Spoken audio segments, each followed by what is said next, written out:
پاکستان اور امریکہ کے عسکری تعلقات نئی بلندیوں پر۔ آرمی چیف فیلڈ مارشل سعید عاصم منیر کی ٹیمپا میں سینٹ کام کمانڈ تبدیلی کی تقریب میں شرکت۔ جنرل مائیکل کوریلا کی خدمات کو خراج تحسین پیش کیا۔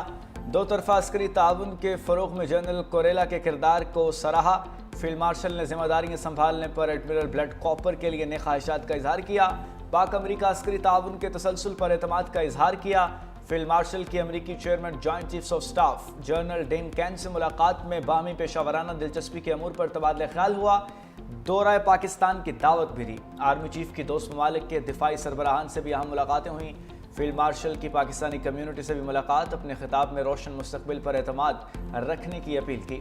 وطن عزیز میں سرمایہ کاری کی ترغیب، پاکستانی کمیونٹی کی جانب سے پاکستان کی ترقی و خوشحالی میں تعاون کے عزم کا اظہار کیا گیا۔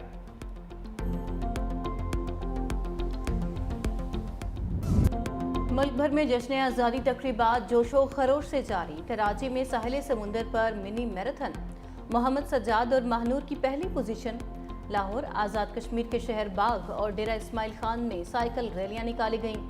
شہریوں کی بڑی تعداد میں شرکت۔ سکھر میں آج میوزیکل نائٹ کنسرٹ بھی ہوگا۔ راحت فتح علی خان، صنم ماروی سمیت دیگر فنکار شرکت کریں گے۔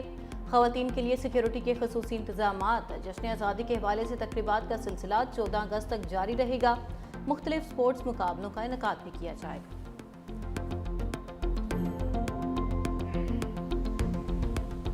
پاکستان نے، پاکستانی افواج نے، پاکستانی فورسز نے، پوری قوم نے مل کر بھارت کو عبرتناک شکست دی ہے، اور اس عبرتناک شکست جو بھارت کو پوری پاکستانی قوم نے دی ہے، اس کے آفٹر افیکٹس آج دن تک بھارت اس اسٹیٹ آف شاک سے نہیں نکل سکی ہے۔ کل ان کا ایک ایئر فورس چیف جو ہے پیدا ہو گیا اچانک کہ جی ہم نے بھی گرا ہے۔ ان کے ملک میں اتنا ان کے اوپر لانتانا ہوا، اتنا ان کو مودی حکومت کو، انڈین آرمی کو، انڈین ایئر فورس کو لوگوں نے جس طرح کرٹیسائز کیا ہے بھارت میں بیٹھ کر، بھارتیوں نے اب اپنی فیس سیونگ کے لیے کہہ رہے جی ہم نے یہ بھی کر دیا، ہم نے وہ بھی کر دیا۔ پاکستان نے حالیہ جنگ میں بھارت کو عبرتناک شکست دی۔ بھارتی ایئر چیف کا بیان فیس سیونگ کی کوشش ہے۔ سینئر وزیر سندھ شرجیل انعام میمن کی نیشنل اسٹیڈیم میں میڈیا سے گفتگو۔ کہا پاکستان کے ہاتھوں شکست کے بعد بھارتی رہنما اپنے عوام کو منہ دکھانے کے قابل نہیں رہے۔ ہم جشن آزادی کے ساتھ مارک حق کی جیت کی خوشی منا رہے ہیں۔ 13 اگست کو کراچی کے نیشنل اسٹیڈیم میں گرینڈ میوزیکل شو ہوگا۔ یہ سندھ حکومت یا پیپلز پارٹی کا نہیں، پاکستان کے پروگرامز ہیں۔ شرجیل میمن نے نیشنل اسٹیڈیم میں یوم آزادی گرینڈ میوزیکل شو کے انتظامات کا جائزہ بھی لیا۔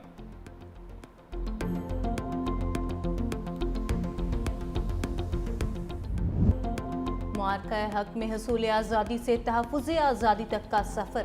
یوم آزادی کے موقع پر پاکستان کی مسلح افواج کا ملک کی حفاظت کے لیے ہر قربانی دینے کا عزم۔ پاکستان کی مسلح افواج کا ملک کی دفاع کے لیے کسی بھی قربانی سے دریغ نہ کرنے کا عزم۔ پاک فوج کے جوان نے کہا ہماری سانس، خون، جذبہ اور جنون سب وطن کی حفاظت کے نام ہے۔ پاک فضائیہ کے نمائندے نے کہا ہماری ہر پرواز اور ہر اڑان پاکستان کی وقار اور سربلندی کے لیے ہے۔ پاک بحریہ کے اہلکار نے کہا ہم ہر لہر کے سامنے حفاظتی دیوار بن کر کھڑے ہیں۔ پاک رینجرز کا بھی وطن عزیز کے دفاع کے لیے تیار رہنے کا عزم۔ وزیراعظم شہباز شریف سے بلوچستان کے طالب علم اکرام اللہ کی ملاقات۔ اکرام اللہ کاکڑ نے راولپنڈی بورڈ کے میٹرک امتحانات میں تیسری پوزیشن حاصل کی۔ وزیراعظم نے کہا کہ اکرام اللہ محنت سے اپنے ہدف کی طرف گامزن ہے۔ طالب علم اکرام اللہ کاکڑ نے کہا کہ آپ سرپرستی نہ کرتے تو کامیابی حاصل نہ ہوتی۔ CSS کر کے قوم کی خدمت کرنا چاہتا ہوں۔ اکرام اللہ کا گھر سیلاب میں بہہ گیا تھا۔ وزیراعظم نے قلعہ سیف اللہ کے دورے پر اکرام اللہ کے تعلیمی اخراجات اٹھانے کا اعلان کیا تھا۔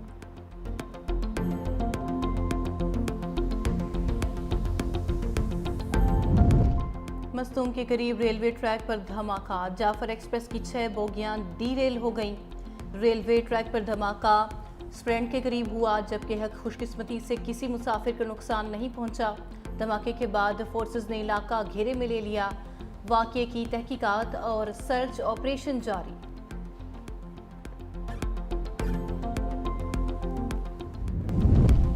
گورنر سندھ کامران ٹیسوری کا ڈمپر حادثے میں بہن بھائی کی موت پر اظہار افسوس۔ کہا ڈمپر حادثے میں زخمی شہری کی جلد صحتیابی کے لیے دعا گو ہیں۔ مشتعل شہری قانون ہاتھ میں لینے سے گریز کریں۔ سندھ حکومت حادثے کے ذمہ دار ڈمپر ڈرائیورز کو قرار واقعی سزا دلوائے اور شہریوں کی جان سے کھیلنے والے ڈمپر مافیا کو لگام دے۔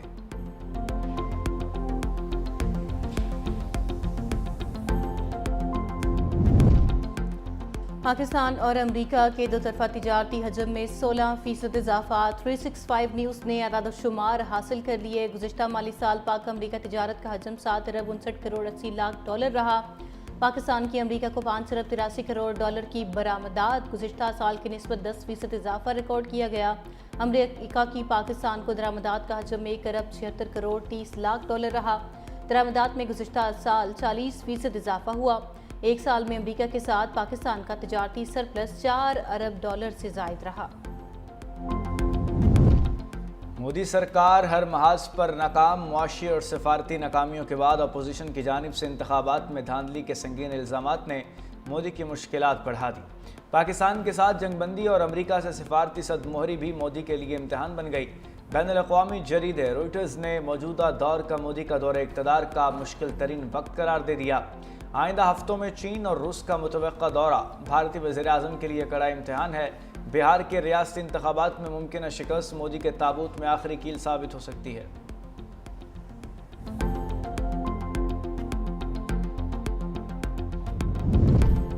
کوہستان سکینڈل صوبے کا نہیں بلکہ وفاق کا معاملہ ہے۔ سابق حکومتوں کی کرپشن کو ہمارے خلاف ہتھیار بنایا جا رہا ہے۔ وزیر اعلیٰ خیبر پختونخوا علی امین گنڈا پور کہتے ہیں ملک میں آئین و قانون نام کی کوئی چیز باقی نہیں رہی۔ عوامی نمائندوں کو بلا وجہ نااہل کر کے ان کے حقوق چھینے جا رہے ہیں۔ رجیم چینج سے حکومت گرانے کے بعد پی ٹی آئی حالت جنگ میں ہے کہ پاکستان اور آزادی کی جنگ ہے اور ہم آخری دم تک لڑیں گے۔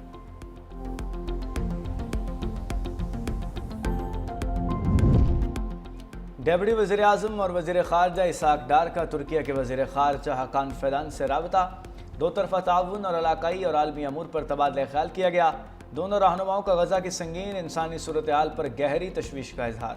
اسرائیل کے مکمل فوجی قبضے کے منصوبے کی شدید مذمت۔ اسحاق ڈار نے کہا اسرائیلی منصوبہ بین الاقوامی قوانین اور سلامتی کونسل کی قراردادوں کی کھلی خلاف ورزی ہے۔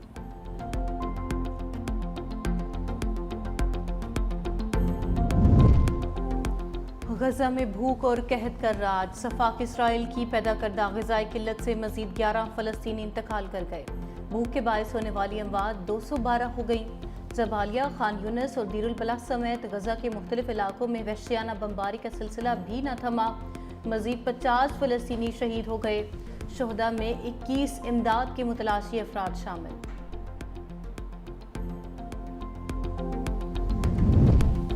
ترک صدر رجب طیب اردوان کا فلسطینی صدر محمود عباس سے ٹیلی فونک رابطہ۔ غزہ پر اسرائیلی حملے اور قابض فوج کے مکمل کنٹرول کے فیصلے پر اظہار تشویش۔ ترک صدر نے کہا اسرائیل کا غزہ پر قبضہ کسی صورت قبول نہیں۔ صدر اردوان نے فرانس، برطانیہ اور کینیڈا کی جانب سے فلسطینی ریاست کو تسلیم کرنے کے بیانات کو مثبت قرار دیا۔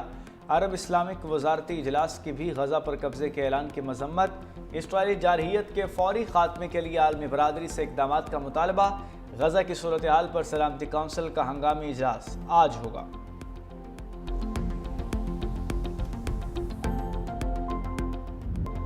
دنیا بھر میں فلسطینیوں کے حق میں مظاہرے جاری۔ لندن میں سینکڑوں افراد نے فلسطینی عوام سے اظہار یکجہتی کے لیے ریلی نکالی۔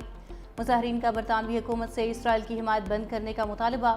کینیڈا کے شہر مونٹریال، جرمنی کے شہر برلن میں بھی شہری غزہ میں جاری مظالم کے خلاف سراپا احتجاج۔ ترکی میں عوام کا فلسطینیوں سے اظہار یکجہتی کے لیے احتجاج۔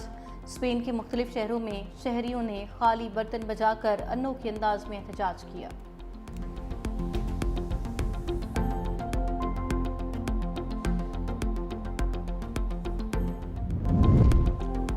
بھارتی جارحیت میں شہید ہونے والے معصوم شہریوں کی یاد میں آزاد کشمیر اور پنجاب میں دعائیں تقریبات۔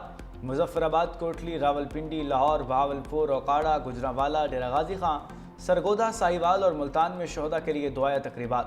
پاکستانی قوم اپنے شہداء کو بھولی ہے اور نہ کبھی بھولے گی۔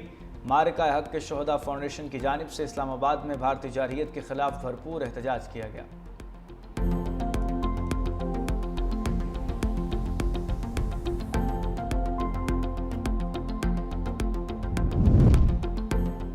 سندھ کی اقلیتی برادری کے لیے بڑی خوشخبری۔ معرکہ حق اور جشن آزادی کی خوشیوں میں شامل کرنے کے لیے اقلیتی محنت کشوں کو ای بائکس دینے کا فیصلہ۔ محکمہ ورکرز ویلفیئر بورڈ کے سیکرٹری رفیق قریشی نے کہا وزیر اعلیٰ کی ہدایت پر ڈیتھ گرانٹ 10 لاکھ اور شادی گرانٹ 3 سے 5 لاکھ روپے کر رہے ہیں۔ ورکرز کے لیے مکمل سولرائزڈ گھر بھی تعمیر کیے جائیں گے۔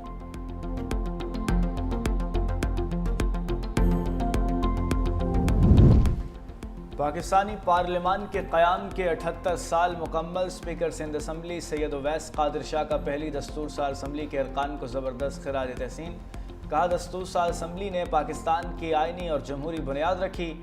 جمہوریت کا تسلسل ہی ترقی اور استحکام کی ضمانت ہے۔ پارلیمانی نظام کے تسلسل اور آئینی اداروں کی بالادستی کے بغیر ترقی ممکن نہیں۔ سندھ اسمبلی آئین و قانون کی روشنی میں عوامی خدمت جاری رکھے ہوئے ہے۔